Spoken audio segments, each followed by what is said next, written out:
What is going on today, y'all? Today we are going to be seasoning the smoker, and I'm going to be just like kind of talking about it, doing a review, just my thoughts about the smoker in general. Seasoning the smoker. Basically, what I'm going to be doing is I'm going to be rubbing tallow all over the smoker. I want like a lot of moisture on the walls and stuff, because then I'm going to start a fire right after.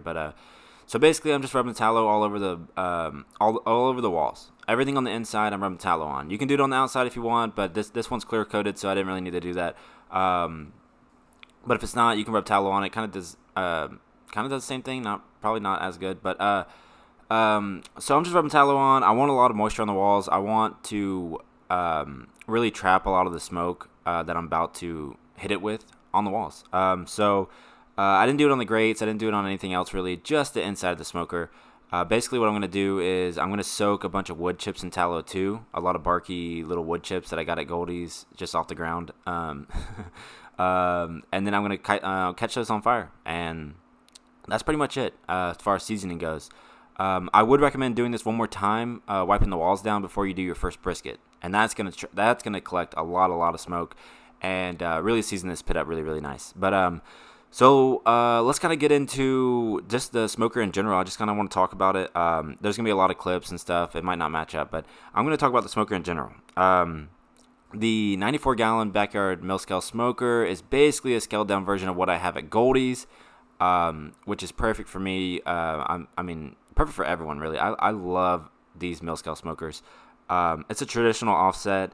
The Firebox is big enough for the normal wood that I use at Goldie's. You're gonna see in this video series that I'm using. I'm not chopping anything. I'm not doing that extra work. This Firebox was made for the logs that are big enough that I can use at Goldie's and I can use here. So that's really, really great for me.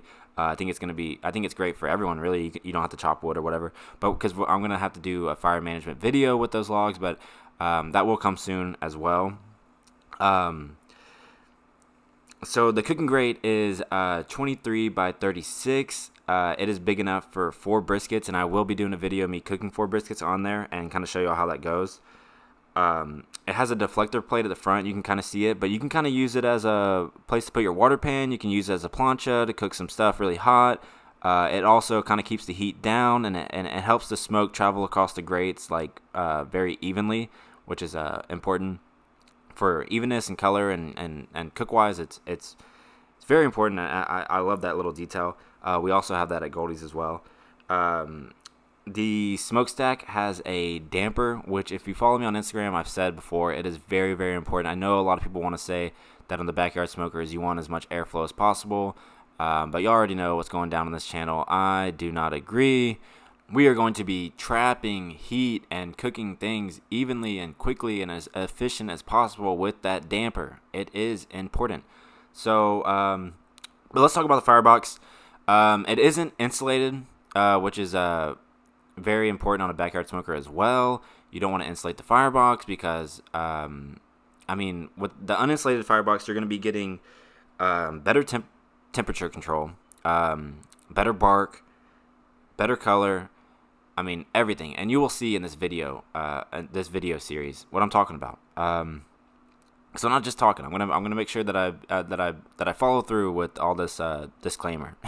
And there's the damper right there. And if you're wondering why it's so expensive, well, first off, look at it.